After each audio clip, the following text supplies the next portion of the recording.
Qu'est-ce que vous buvez, Olivier, au petit déjeuner le matin? Eh bien, écoutez, moi, je bois du thé avec du gingembre, parce que ça donne la pêche le matin. Alors, en préparant cette émission, j'ai appris que plusieurs millions de personnes dans le monde démarrent leur journée avec une drôle de pratique, puisqu'ils consomment un verre d'urine, leur propre urine. C'est une pratique qui aurait des vertus thérapeutiques. Alors, c'est pas prouvé scientifiquement, mais en tout cas, il y a de plus en plus d'adeptes. Ça s'appelle l'urinothérapie, d'ailleurs, cette science. Renaud Delauze, l'urine, c'est un sujet que vous connaissez bien. Je ne sais pas si vous pratiquez, d'ailleurs, cette façon un peu particulière d'aborder la journée. Pas du tout. Pas du tout. En fait, moi, je m'intéresse aux plantes et à la nutrition des plantes et au recyclage. Et en faisant toutes mes recherches en tant que pépiniériste horticulteur, je me suis rendu compte tout simplement que l'urée, c'est le premier engrais qui est vendu au monde. Et en fait, nous en éjectons tous les jours une certaine quantité et qui pourrait être recyclée, bien évidemment, dans les jardins ou dans les espaces verts. Alors, ces images, c'était un petit clin d'œil, mais l'urine reste quand même un liquide plein de ressources. On l'a vu, bon, pour la santé, on va en parler avec vous pour l'agriculture. C'est aussi une énergie potentielle? Tout à fait, tout à fait. Mais sur l'aspect énergétique, je dirais, c'est plus l'aspect minéral, c'est-à-dire que l'urine contient des éléments minéraux qui sont nécessaires pour les plantes. Et en fait, quand on utilise du compost, on a travaillé avec le Pays Voironnais, donc qui a des plateformes de compostage locales de haute qualité.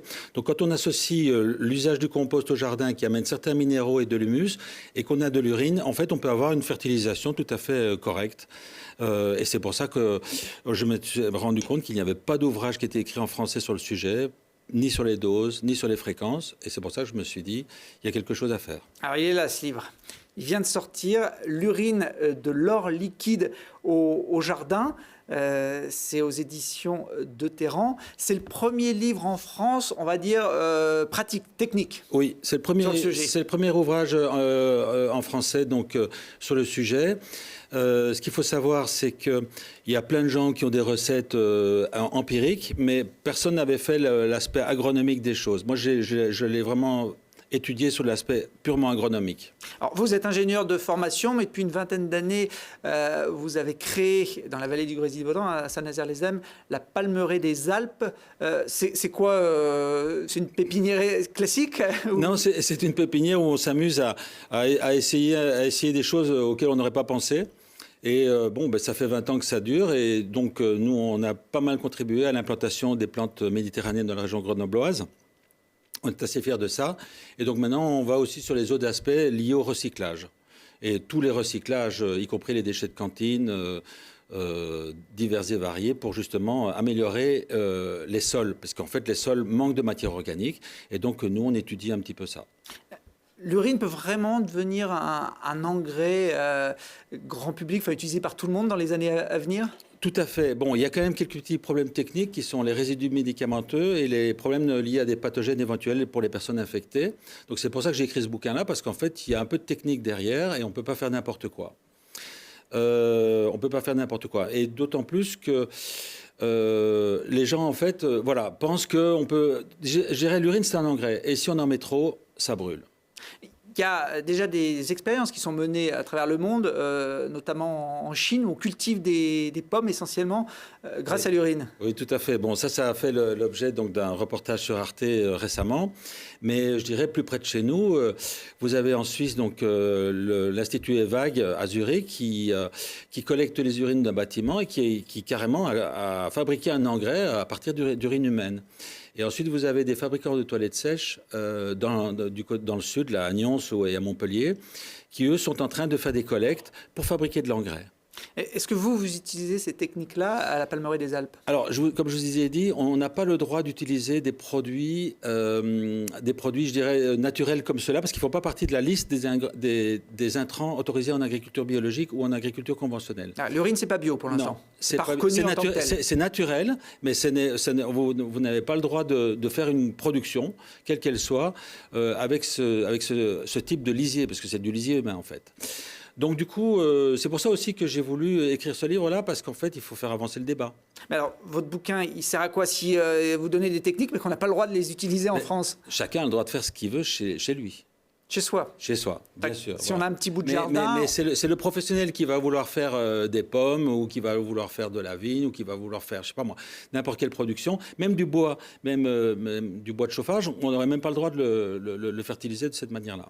Alors ça s'utilise comment, pur ou il y a un subtil mélange pour arriver à... Eh bien, comme tout engrais, il y a toujours deux techniques. Soit on amène avant les cultures sur le sol bien amendé, donc bien amendé, ça veut dire amélioré avec du compost, ou soit on fait des apports en cours de culture, et quand on fait des apports en cours de culture, c'est bien entendu dilué. Et après, on peut aussi faire des apports en foliaire. Donc tout ça, c'est écrit dans le livre. Et aussi, je donne les listes par plante. C'est-à-dire qu'une salade n'a pas les mêmes besoins qu'une tomate, ni qu'un chou.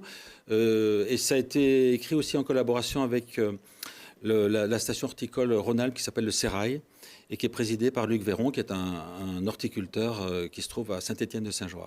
Toutes les urines sont bonnes à prendre? Il faut faire un tri entre les hommes, les femmes, les vieux, les jeunes. Enfin... Les femmes, c'est mieux parce qu'en fait, il y a plus de fer. Donc c'est un oligo-élément intéressant. Oui, j'ai oublié de dire une chose très importante, c'est que donc l'urine c'est un apport azoté, donc ça c'est très important parce que ça fait pousser les plantes et ça permet de rallonger le cycle. Voilà. Mais il y a un deuxième élément qui est dedans. C'est un élément qui a été découvert dedans, c'est le phosphore. Le phosphore a été découvert dans l'urine. Et en fait, le phosphore est l'élément qui, sous la forme assimilable pour les plantes, risque de manquer d'ici une cinquantaine d'années. Il y a déjà eu beaucoup de reportages là-dessus. Et le phosphore, c'est vraiment c'est un gisement de phosphore là, qu'on pourrait récupérer tout de suite. Là. Un homme produit, ou une femme d'ailleurs, produit à peu près 38 000 litres d'urine dans une vie. C'est un petit camion-citerne. Oui, mais on peut dire que par an, c'est un demi-mètre cube. C'est énorme. Mais comment on peut récupérer ça justement? Parce que effectivement, ça se produit gratuitement, mais c'est compliqué à les récupérer toute cette production. Comme d'habitude, il y a du high-tech et du low-tech. Le high-tech, je vous ai dit, donc à Zurich, il y a des ingénieurs qui travaillent là-dessus et qui sortent un engrais là qui est commercialisé à titre expérimental. Maintenant, le low-tech, c'est le bidon et je dirais c'est les petites techniques simples avec l'arrosoir, etc. Très bien, de l'urine, de l'or liquide au jardin. Je ne sais pas si vous avez un jardin, Olivier. Non, à Grenoble, on a peu de jardin. Un élu vert qui n'a pas de jardin. En centre-ville de Grenoble, c'est difficile. Bon, en tout cas, si vous en connaissez des amateurs de techniques nouvelles pour cultiver autrement, même si ce n'est pas encore bio, on l'a compris, mais à suivre en tout cas. Toutes les infos, c'est sur le site de la Palmeraie des Alpes à Saint-Nazaire-les-Ems. Il s'affiche ce site. Et puis je précise pour ceux qui veulent approfondir ce sujet que le documentaire que vous évoquiez là sur Arte, Les super pouvoirs de l'urine de Thierry Béraud, sera rediffusé lundi 6 juin à 16h25.